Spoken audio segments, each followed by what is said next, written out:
Hindi ako mapakali sa hindi ko malamang dahilan. Oo nga pala, may naalala ako. Ayan. Okay lang ba kung ikaw na lang ang magsauli ng lisensyang yan sa kanya? May tiwala ako sa'yo. Isa siyang halimaw. Umalis na kayo, bilis! Lumayo kayo sa lugar na to!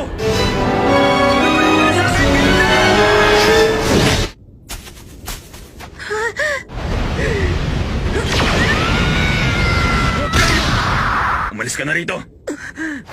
Naku, mukhang tagilid ka na talaga ngayon! Tingnan natin kung suswertehin ka!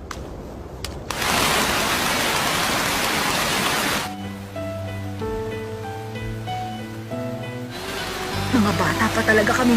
Walang alam. Naintindihan ko. Pwede ka ba maghintay dyan ng kaunti pa?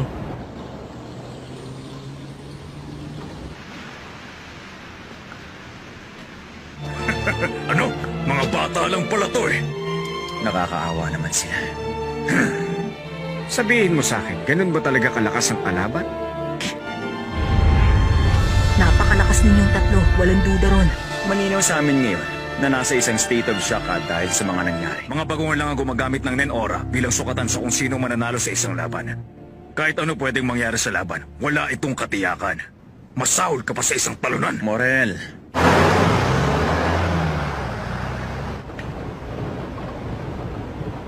Hindi namin kailangan ng tulong ng lahat. Ang kailangan lang namin, yung malalakas.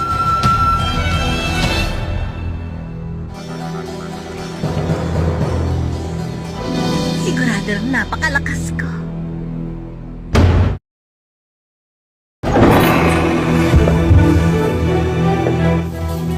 Si Kite nasa loob niyan. Hotel Rafflesia.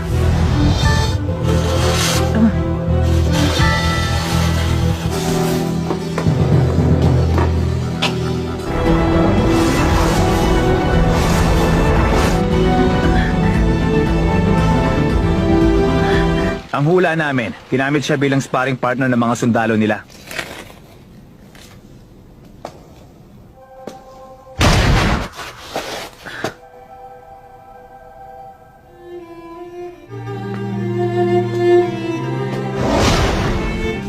Hahayaan lang natin siya mabugbog ng ganyan. Sinasadya niya magpasuntok at hindi pagtanggol kahit konti ng sarili niya.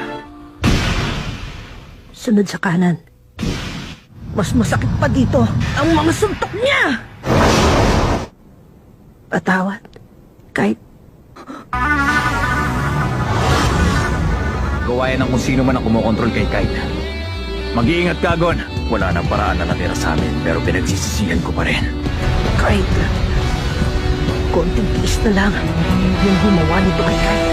Akong tatapos sa kanya! Ano bang ginawa ninyong dalawa noong panahong wala kami? Yung nakalaban namin. Mula ngayon, makakagamit ka na uli ng Nen. Kunwari, ako yung kimera at na gumawa nun kay Kite. Sigurado ka ba? Huwag mo akong insultuin!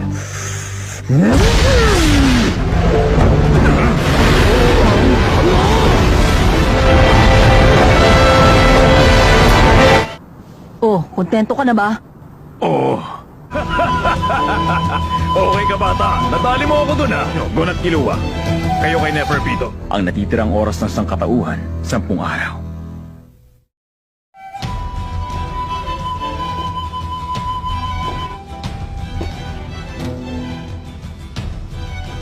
Sa wakas, natagpuan na rin nila si Neferpito.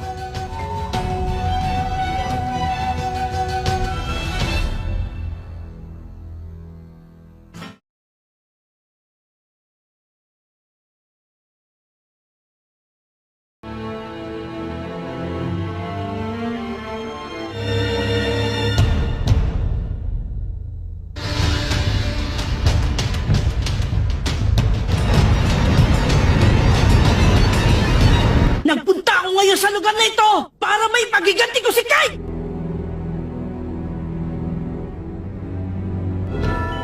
Bakit hindi pa rin naghahanda sa laban ng kaaway namin? Malayo na ang agwat ng aura ni Gon ngayon kumpara sa dati. Ginagamit ang sariling katawan para bantayan ang isang mas mahina sa kanya. Samantalang si Gon naman, naglalaro sa isip niya ang mga imahe ng sinunang katawan ni Kite. Lumayo ka sa kanya. Harapin mo ko at maglaban tayong dalawa!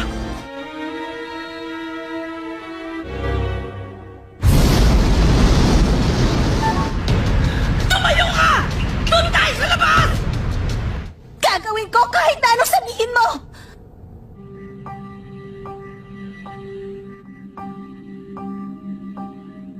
Kapag namatay siya, hindi na mananatili ang hari sa ganong kalagayan. Kaya pakiusap, hintay lang!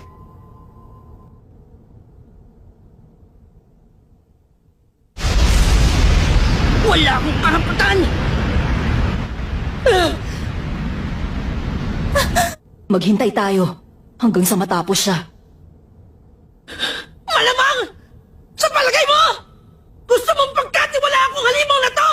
Hindi ko magagawa yun! Kung hihingin mo sa akin, ibibigay kong braso ko. Hayaan mo mailigtas ko siya. Nakikiusap ako sa'yo.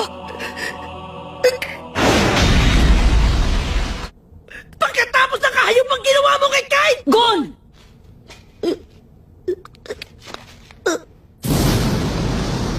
Pag pinatay mo siya, hindi na natin mababawi pa si Kite. Siguro dahil wala tong halaga sa'yo.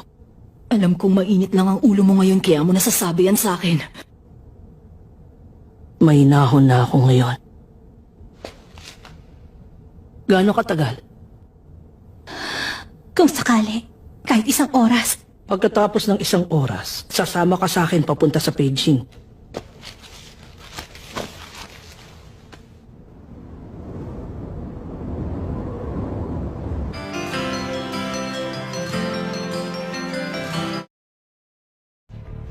Poof! Doon tayo sa labas maglaban!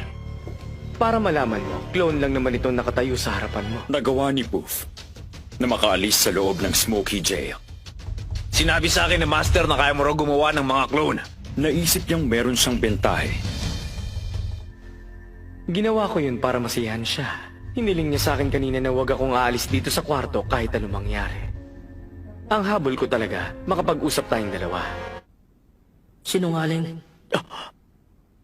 Knuckle, huwag kang magpapaloko. Siya ang may pinakamalakas na determinasyon. Kayo na lang ang magpasya kung clone ako o hindi. Ibig sabihin,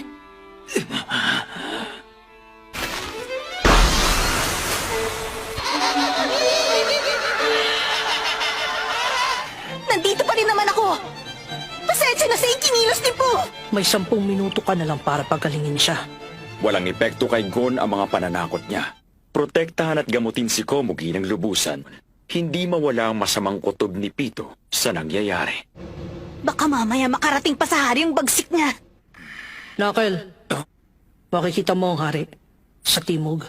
Kailangan ko siyang tapusin. Tatapusin ko siya. Una, dapat ipagkatiwala ko muna siya sa iba. Gon, naiintindihan ko kung ano gusto mong iparating sa akin. Sige na,